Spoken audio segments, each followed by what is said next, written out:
Hey, it's Erin. If you're looking to maximize hamstring growth, you have to train the hamstring in two ways. The first is hip extension, and this can be done through exercises like RDLs, stiff leg deadlifts, and good mornings. The second way is through knee flexion, and this can be done with your leg curl machine. Now, if you don't have a leg curl machine at your gym, or if you're training at home, this can be an issue. So in today's video, I wanted to give you 4 minimal equipment or no equipment needed exercises that you can do instead of using the leg curl machine. Now, a lot of these exercises I incorporate into my routine just because we have one leg curl machine at my gym, and you can get used to machines, you can get used to certain movements, and it's always good to mix it up. So without further ado, let's take a look at these exercises. Our first exercise is a Nordic Curl, and this exercise actually ranks number 1 for hamstring hypertrophy. In my opinion, it is the best knee flexion exercise that you can do, and you can do it pretty much anywhere. So our 2 options for at-home or minimal equipment is number 1, find a heavy object that you can place your toes under, or number 2, get a partner and have them hold your ankles or kneel on your toes. This is going to provide a good anchor for you. It's necessary.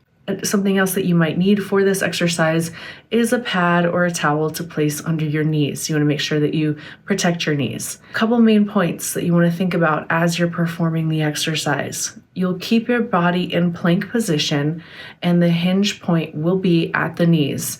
This is going to force you to work just your hamstrings as you descend down towards the floor.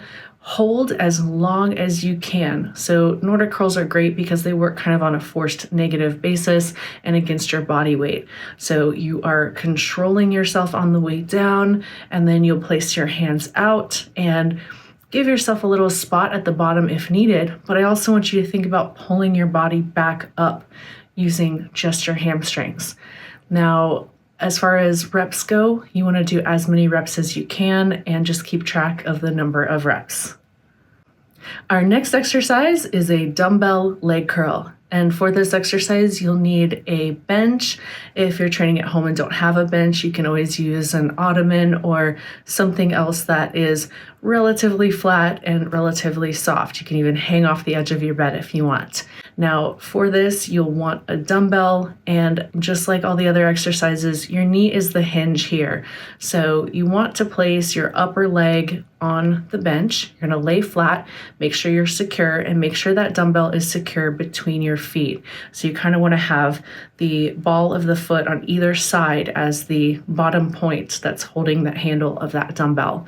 And what you want to do is you want to think about keeping that dumbbell secure and curling the dumbbell up. So you're just going to slowly bring the dumbbell up until your lower leg reaches just about perpendicular to the floor, and then you're going to think about lowering the dumbbell back down and repeat. So you want to spend as little time as possible with no tension on the muscles. So you want to kind of keep that constant tension throughout the exercise. Our next exercise is a banded leg curl. Now for this, you're going to need a long resistance band, a light one, and something sturdy to attach it to. Now when you attach it, you want to attach it close to the floor, and you probably will want a towel or something to lay on depending on the surface. You'll place the band behind your ankles, and what I do is I just go ahead and I loop it around my toes as well, just to make sure that everything stays put. And you're hinging at the knee here, and you really want to work mostly in that mid-rep point. So as you feel that tension increase, you want to spend more time where you've got the most tension. So here you could even do partial reps if you want, but you're just going to go ahead and pull the band close to your glutes and get that nice contraction, and then you're going to slowly lower, and don't spend too much time at the bottom. Again, you want to keep that constant tension on the hamstrings. And something else to point out for this particular exercise, since it's a band, when you set it up, you really want to make sure that everything is even from right to left, that the band isn't tighter on one side versus the other. Our last exercise is a sliding floor curl. Now for this, I'm using 5-pound plates, but you can pretty much use whatever you have if you're training at home. So if you've got paper plates, gliding disc, magazines, anything that is going to provide a little bit of slip. And for this, you want to think about keeping your body in plank position. We're hinging at the knee. So that body from the knee to the shoulders should remain in a straight line. And so your hips are going to rise and fall depending on how far out you're pushing your heels, but you want to make sure that you're keeping body in plank position.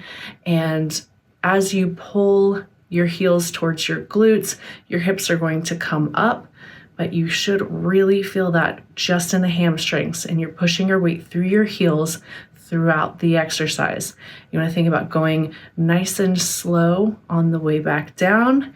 And if you're using 2 plates, you want to make sure that you're pushing and pulling evenly from right to left. I hadn't done this exercise in a while, and so it required extra concentration. But this one's an excellent option if you're trying to maintain symmetry or trying to improve symmetry from right to left side. You want to make sure that you're performing the exercise evenly. So that's it. Those are our 4 exercises that we can do with minimal equipment that serve as a great substitute for the leg curl machine. Thanks for watching. Until next time, train smart and train hard, y'all.